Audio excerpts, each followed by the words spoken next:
ये हमारे जितने भी छात्र छात्राएं हैं ये हमारे ही आमजन हैं और हमारी प्रशासन, राज्य सरकार, ऑनरेबल सीएम जो यूथ है, यूथ के करियर को लेकर बहुत संवेदनशील है। अभी पिछले 3 साल में, 4 साल में हमारी 25,000 भर्तियाँ हुई हैं विभिन्न विभागों में और सभी पारदर्शी हुई हैं। ये इसका प्रतीक है कि जो गवर्नमेंट है वो हर मीन्स एम्प्लॉय कर रही है कि फ्री एंड फेयर वे में उनके करियर को अंजाम दिया जाए। सेकेंडली जो हमारा नकल विरोधी कानून बना है वो इतना डेटरेंट है कि Uttarakhand has emerged as the first state कि जिसने बियॉन्ड हमारे एग्जिस्टेंट प्रोविजंस ऑफ लॉ एक स्पेशल लॉ क्रिएट किया है और इस तरह के कोई भी इनपुट्स आते हैं तो वो यूज़ किया जाएगा अवश्य रूप से इस कुप्रथा को डेटर करने के लिए। थर्डली हमने यहाँ पर जो अभी प्रोटेस्ट हमारे छात्र छात्राएं कर रहे हैं उनको यही समझाने का प्रयास किया है कि जो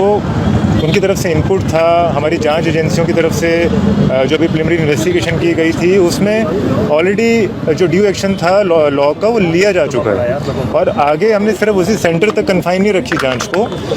पूरे प्रदेश के हर एक सेंटर तक उस जांच को, उसका जो दायरा है वो बढ़ा दिया गया है और जो हमारी SIT स्पेशल टीम गठित की गई है उनको सुपरवाइज करने के लिए as a confidence building measure के हमारा एक सेंस ऑफ फेयर प्ले दिखे, उसके लिए एक हमारे ऑनरेबल रिटायर्ड हाई कोर्ट जज को चेयरमैन भी नियुक्त किया गया है। वो प्रत्येक जिले में जाकर पब्लिकली ओपन फोरम में सभी हमारे दलों से, छात्र संघों से, छात्र छात्राओं से इनपुट्स प्राप्त करेंगे। उनके पास कोई एडिशनल एविडेंसेस हैं, कोई वो कुछ कहना चाह रहे हैं किसी भी रूप में जो हमारी परीक्षा की सूचिता को डाउटफुल करता हो, वो देने को स्वतंत्र हैं। और उसके पश्चात आयोग हमारा विद इन अ मंथ जो जांच रिपोर्ट है वो देने के लिए उनको निवेदन किया गया है। उस जांच रिपोर्ट को भी पब्लिसाइज किया जाएगा, पब्लिक किया जाएगा। उसके पश्चात भी यदि हमारे छात्र छात्राओं को कुछ एडिशनल रह गया है, कुछ उनको डाउट है, कोई एलिमेंट ऑफ सस्पिशन है तो वो रेस कर सकते हैं। उसके बाद गवर्नमेंट फिर विचार कर सकती है। ऐसा कोई किसी भी तरह के एविडेंस से या किसी भी तरह के इनपुट से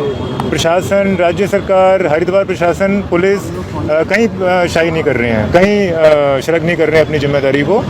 जो लोन केस ऑफ चीटिंग था अभी तक जो प्राप्त था उस पर जो सख्त से सख्त कार्रवाई हो सकती थी वो कर ली गई है और अभी हमने इनसे ये निवेदन किया है कि इनका यूथ का प्राइम टाइम है, अपने करियर की तरफ ध्यान दें। जो उनको मैसेज कन्वे करना था वो गवर्नमेंट ने संज्ञान ले लिया है और उस पर कार्रवाई कर दी गई है। अपने